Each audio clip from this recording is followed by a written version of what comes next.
Hey everyone, it's Dan and Phil here, and welcome to today's episode of Aussie Garage. Today we're out at Jim's Resto Mods, and as you can clearly see, it's Holden parking only, so I don't know what you're going to do, Phil.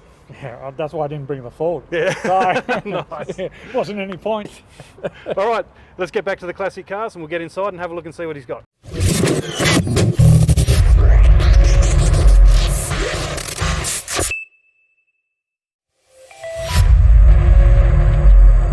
Today's video is proudly brought to us by Optics, Nanotechnologies and Red Hot Internet Solutions. Hey Jim. G'day mate, how you going? Yeah, good mate. Dan? Dan, Nice to meet you, Jim. Yeah. Welcome. Show us your ride, mate. This is it. This is the beast. All right, let's get into it.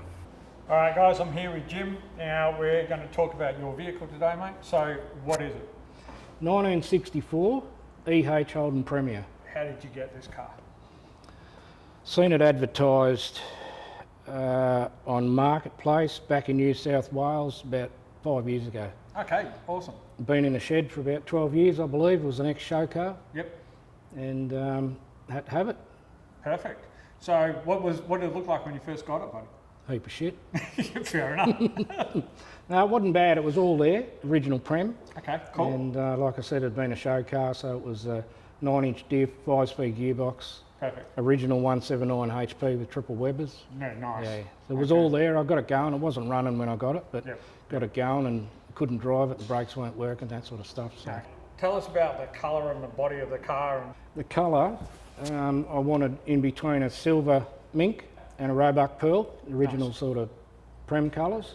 And in the end, I went for a Chrysler colour, and that's what's on it. It's actually a Chrysler colour, but something Yeah, nice. easy for me to paint, you know, Yeah. and work with. Silvers are not inherently hard to paint, but something that was fairly easy with not too much pearl in it. And when you did the bodywork on this car, how much bodywork did you have to do on it to get it to this point? I was quite lucky with it. It was predominantly rust-free, the body itself. Had a bit of rust in the passenger doors, so they've both got half door skins. Okay, yep. Cut the doors in half and put new skins on them. A little bit in the sills on this side. Left-hand passenger, had to cut the guard in half both ways. Okay. Shrink it so that you get your body lines right, and weld new dog leg in it and that sort of stuff. So it had a little bit of rust. Bit of work in this side to get it straight, to get all the body lines nice and straight. Rear quarters were flared in steel before I got it. Although I like them, I'd rather see them original, but couldn't get decent quarters at the time, They so I look good. stuck They with look like they've actually been Yep. done professionally, but this actually goes with the flow of the body. Well, that's right. They weren't quite that shape when I got them. I wanted it to look as close as I could to the original shape of the guard. So, Okay. I was always going to put big wheels under it. I never tub cars. I prefer them without tubs. So, yeah, they fit the 8.5 inch rims perfect. Yeah, nice. And you've got the nice Convo Pro, or not Convo Pros, these are called Convo Street Pro. Street Pros. Yeah. Did you have to replace any of the chrome work on this, or the chrome work? No, was the okay? chrome work was all good. Oh, that's good. It was all original Prem. Everything on it was original Prem. Had a lot of NASCO extras on it when I got it, but I took a few of them off. Yep. You know, the light in the boot and things like that. Yeah, but yeah. Predominantly, what you see on the car is what come on it when I bought it. Even the trim down the centre here, it's hard to get these days. It is for EHs, and people are wanting big money for them, but Oh, yeah. it doesn't matter how damaged it is, I'll always repair it. Even if it's been in a major collision, I can repair the trims and clean them up nice and straight. I mean, these are not 100% perfect, but that's exactly how I like them. If they're Yep. too shiny, they stick out, Yeah. and I don't like that. So, Okay. yeah, I like them to look sort of original, factory. Yeah. And what else did you have to do to the bodywork besides, you know, what you've already talked about? Bodywork, the underside of it was pretty good. I enlarged the tunnel at the back. It had a 9-inch diff in it when I bought it, but Yep. I'm not a fan of 9-inch diffs with a Holden 6-cylinder, so Yep. I pulled that out and put the Borg Warner HSV Okay, diff yeah, in it, yeah, nice. and enlarged the tunnel at the back, and it already had the Prem auto tunnel in it, so you just massage them a little bit to fit the Turbo 350, and Yep. they pretty much go straight in. Perfect. Get your pinion angles right with the tail shaft and the diff and all that sort of stuff. And that's the only reason I did the floors in it was for that. Get the pinion angles right and make sure you had plenty of clearance so you could work on the gearbox from underneath. The rest of the car was spot on.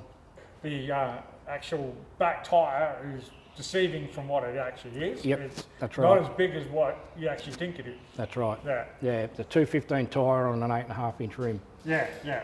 which is like And you- perfect, you know? That's right. You look at it from any angle, and it looks like a monster tyre, Yeah, but it's not. And it's you know, I don't like tyres rubbing. Yeah. Everything's got to work perfectly so you can drive the car. Yeah. I always work on the offset, you know, get my diffs right, Yep. get them shortened, and get them exactly right with the right back set so that I can use the rim that I want to use. and I see you've gone with the traditional EH kind of whitish roof, like most people have Yep. on theirs. Yep.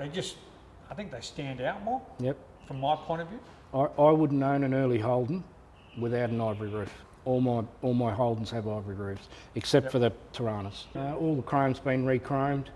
Did you have to send that away to get re-chromed? Because I know there's not many people in WA that do it anymore. No, I had it done locally. Okay. And the young fella's not doing it anymore. Unfortunately, he died, but not with us anymore, sadly. But yeah, he done the chrome, done all the chrome on this, and Nice. except for the all the trim, I did all that and polished it all up. New door handles, Sweet. new inner door handles, all that sort of stuff. I started this car in New South Wales, but I only put about 2-3 weeks into it. Put it on the rotisserie, and initially it was going to stay with the 179 triple Webers, and I built the diff and the front end, which is sitting on the rack over there for this car. And then when I got it over here, I decided, well, it's got to be engineered anyway, so I might as well put a V8 in it. And so I put HSV diff in it and then rebuilt front end to suit myself, to suit the application. Okay. So when we're talking about that engineering side of things, like how long did it take you to get that whole engineering process from start to finish to get done? Time-wise, the engineer's pretty good. Yep. I'm impressed with the engineers in WA. Time-wise, all up really it's only a few hours, but because of the paperwork and the several departments you've got to go through, I think it took about 3-4 months, something like that. Yeah. all Well, up. that's not too bad, but I mean, No. when you're in a hurry to get your car out on the road, it seems That's like a right. bloody lifetime. But Yeah, I missed out on last summer, the engineers dragging their feet, and no, you it just was have good. to do the suspension and that, or do you have to do the engine? No, you got to do the whole gearbox, car, the whole lot. everything. Okay. Everything has to be signed off on that you do. Yep. And engineers got to approve it. And you've got to put the paperwork in first, the RTA or Department of Transport. They approve what you're going to do. Yep. Or say you've got to change something, you know, but they approved it straight away. Oh, that's good. And the engineer looked over it a few times, and I told him what I was going to do, and he was happy with that. Nice. The only thing he ummed and ahed about was the big cam in it. Okay. I wanted a monster cam, Yep. and as long as it stayed under the 180 kilowatts per tonne law, he was happy with that. So Okay. Well, that's good we then. had to have it dynoed a few times and tickle it up a bit, so to speak, or tickle it down, I should say. Yeah. So that way it stayed under. Stayed under, and she's all legal. Yep. Everything on this car's legal. I only built the car as a cruiser, and my mates call me Nana, so I don't speed, you know. When you're in a car like this, That's right. why do you want to go fast? No, No one gets that's to see it and enjoy it if you No. speed past them. So, No, that's right. It had to sound the part. yep, perfect.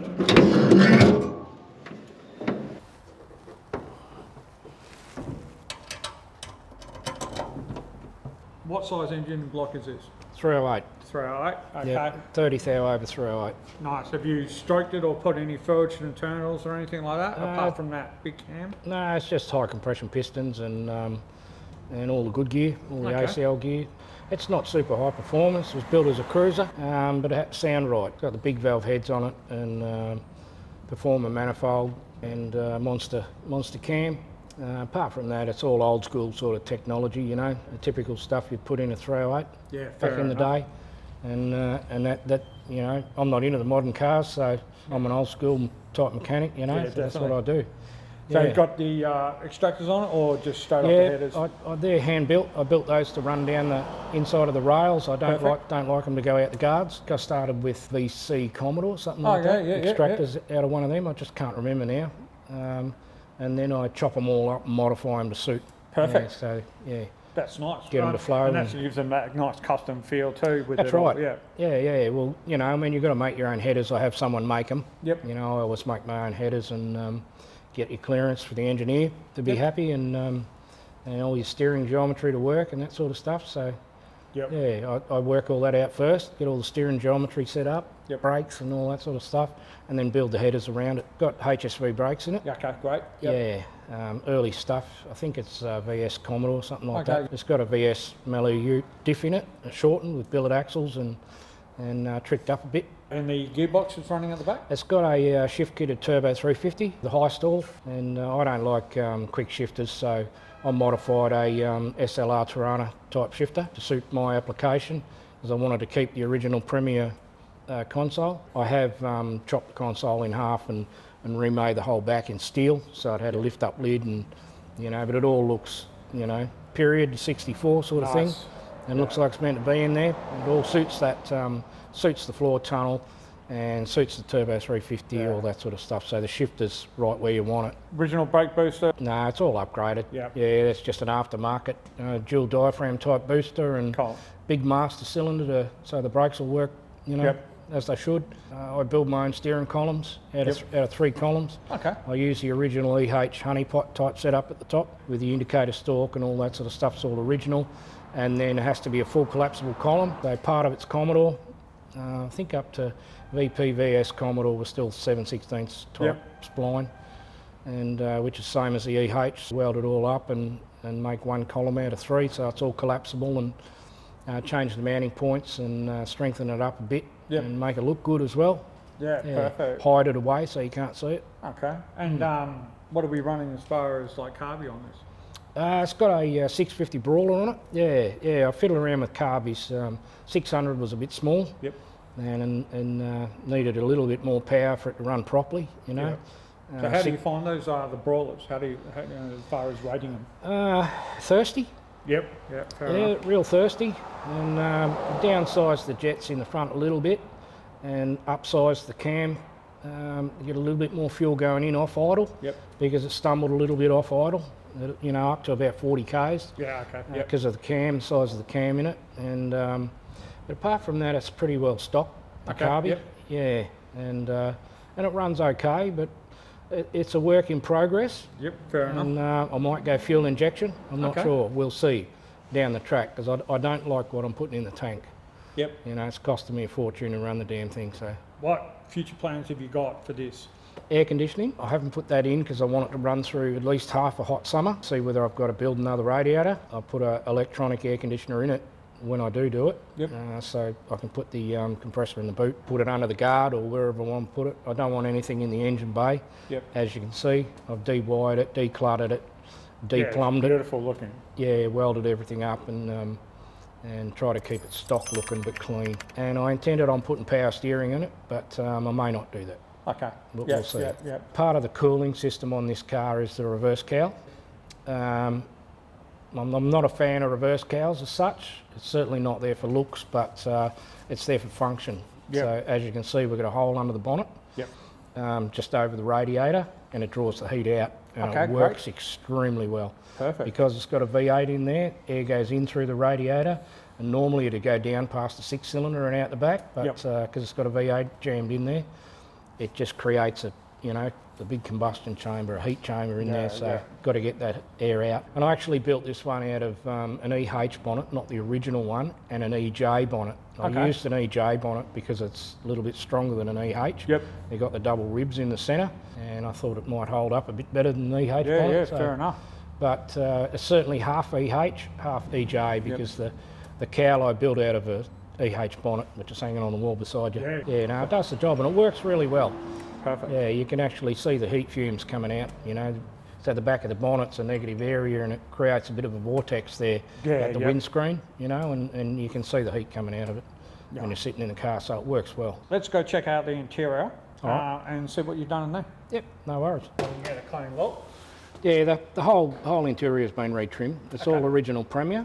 The only thing that's not standard in the car is the console, as we said before, and extended it all in steel, so it matched period, so it looks like it's meant to be there. And I do have a few electronics in there, hidden away, phone ports and those sorts of things. So that was another reason why I did that. Yep. And a gauge pod. But apart from that, original Premier radio. Still got to do the door handles yet. Haven't got around to doing them. From that, it's all pretty much standard. Okay, yeah. And you were talking about the gauges before, so the instrument cluster is all original. I have modified, the only thing I did modify really was the dash. I wanted to keep the original dash in it, Yep. but I got rid of the oil gauge and what else was in there, gen light and that sort of stuff, and I put a tacho in there. Okay, yep. That was a fair bit of modification to get that tacho to fit exactly right as it would look from the factory. Nice. It's got the original Premier heater in it, and that all works normal as it should. It's all rebuilt and work as it should. Yeah, no stereo or anything like that in it. It's all just nice. Yeah, original Prem steering wheel, but I restored it and painted it the same colour as the car. And nice. Normally they're white, but or ivory, same as the roof, and I painted it silver to match the car and look original from the inside. Yeah, perfect. Now the other thing I want to talk about is this boot, mate. Obviously you've done it to suit the rest of the car, but I like the fact that everything is neat, tidy, and all the other stuff that you need in here is all hidden away. That's right. Nicely. Yeah. And the fact that you put the Premier badges on either side with the 308 badge at the back there. Yeah. This is just very well done. Thank you. Yeah, I like to debadge my cars, and they're just, to me, I prefer them hidden away. You know, I prefer them. I mean, if it was an original factory car, then yeah, I'd leave them on. But this is a Resto mod. Yep. And but I wanted them somewhere, so I thought we'll dress the boot up, and we'd had to hide the battery and those sorts of things. So yeah. No, perfect. Well, that was the only other thing, a mod that I done with this. The reverse lights are normally your indicators, but you can't see anything at night. Yep. And we go to car meets at night, so I put LED reverse lights in where your bumper normally bolts on. Cool. I didn't even notice that. Your bumper bracket. That's awesome. You can't really see them. No. But they're bright as buggery at night. They work really well. This is awesome, mate. Thank you.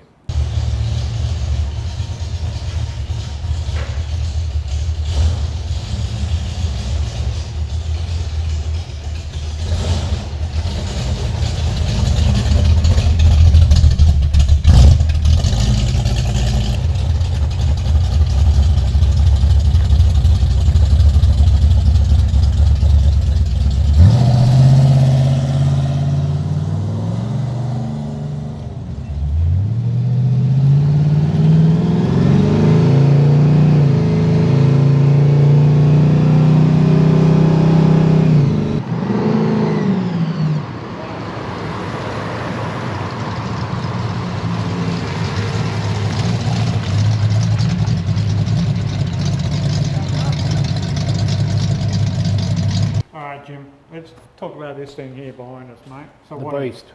Yep. Or it will be. It will be. 1955 FJ Holden. Nice. Rust free. I've got two of them. I bought them both supposedly rust free. This one was an old hot rod back in the day. Okay. So it came with a red motor.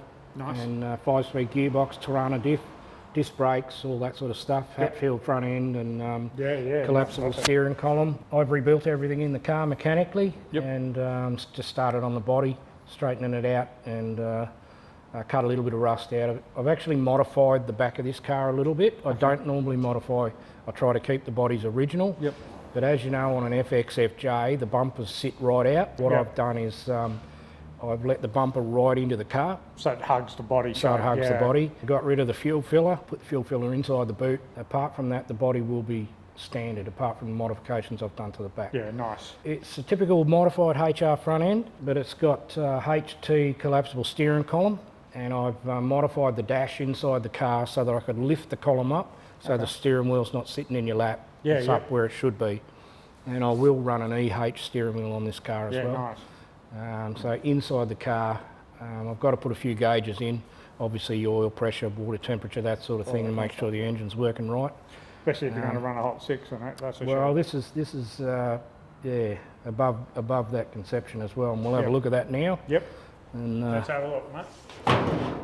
It's actually got something else bolted to the side of it. Oh, wow. Jeez. Nice. Yeah, nice. so dirty big turbo. Awesome. Yeah, 202 or? No, it's a 173 HZ, this one. And normally a Garrett Strata turbo system that I've had for a long time.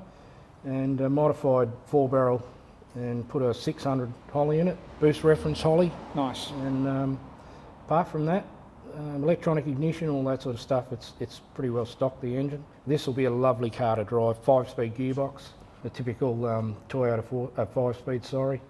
It's got the original Torana diff in it, the long bolt 308 centre. And is this one that you're doing up to play around with, or is this one that you're going to do up and then eventually sell? Or I will sell it. Yep. This one, yeah.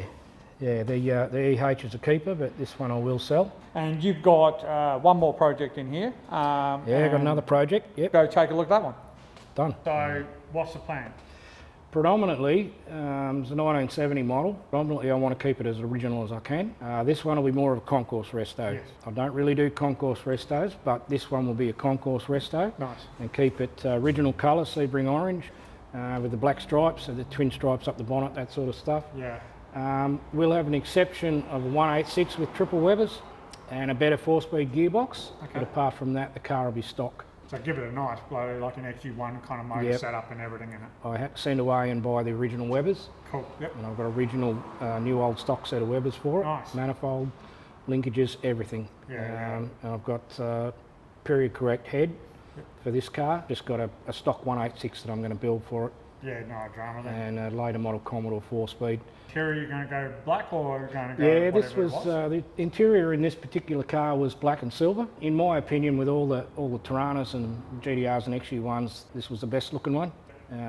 With the black and silver interior, certainly the prettiest of all the Toranas. Well, I like that orange too. So Yeah, the the orange combination. with the black just popped. Yeah, that's it. So it'll be all original. I've got pretty much everything for this car. Nice. All new chrome, all new badges. Everything will be brand spanking new on this car. And this one you're going to also sell, or you're going to keep this one? The idea is to sell it. Okay. I bought it with a proviso that I was going to sell it, but That's if you don't fall in love with it after right. you've built it. that's dead right. Yeah. We'll see. Yeah. There's only one more thing I want to talk about is this workshop in here. No worries, done. How did this workshop come about for you? Well, my partner and I, Margie, were based in New South Wales about 2-3 years ago. Okay. I went back over there for work. I'm a builder by trade. I went back over there for work and built a few houses and things like that. I had to get out of the sun because of skin cancer, Okay, so I went back into my other trade. Yep. I did panel beating and spray painting when I finished my carpentry apprenticeship. So I've always restored cars since I was 16, Holdens only, and went back into that, got out of the building trade. Then we decided to retire, travel around Australia, and then COVID hit. Okay. So we got stuck in the middle of nowhere. So we hightailed it across the border and came to here because both my sons are mechanics, and we wanted to be here with the grandkids and things like that. So we twiddled our thumbs in the caravan park, in the caravan here at my son's place, out at Chittering for about 6 months, and then had enough. I said, I'm going back to work. So we rented the 2 warehouses, this one and the one beside us, and we did that for about 2 years, and then I'm starting to get a bit tired physically. So we've downsized to this one, and my son's taken the other one next door over, RFB Mechanical and Performance. And if you want a good mechanic, you know, he's the guy to come and see, and he does all the mechanical work, and I just restore my old Holdens. And this is my love. I absolutely love them. Yeah. My son specialises in performance Nissan, but he does pretty much everything. He's got a 700 horsepower Skyline that he races and plays around with. Yeah. So, but he'll do anything from 4-wheel drives to trucks. That's good then. If you ever need a hand, you just call him over. Yeah, no, he won't come and help Dad. It's the other way around. Dad helps him. Yeah. So it's just my love of Holdens. That's why I'm here. And as you can see, there's no phone numbers on anything. This is just my insignia. So I like to stick around HR, EH, you know, LC, LJ, that sort of era. And but I use modern parts. Okay. Yeah. You know, like a Spa Forward is the VP, VS, Commodore stuff. It's a real good stuff to work with, interior wise and mechanically. Diffs and steering columns and parts, you know. I put them back into these old cars and make them work properly. All right, Jim. Well, look, it's been great seeing your workshop and all these beautiful cars and things like that. And it's been we're really appreciative that we can come out and actually film all this stuff. We'll come back out, and once these are done, capture them again. Follow the FJ if you want. Perfect. Certainly in the next 2 or 3 months that'll be done, and you're welcome anytime. Yeah, perfect. Thank you Appreciate very it, much. mate. Yeah. Appreciate it. No Awesome. worries. Thank you.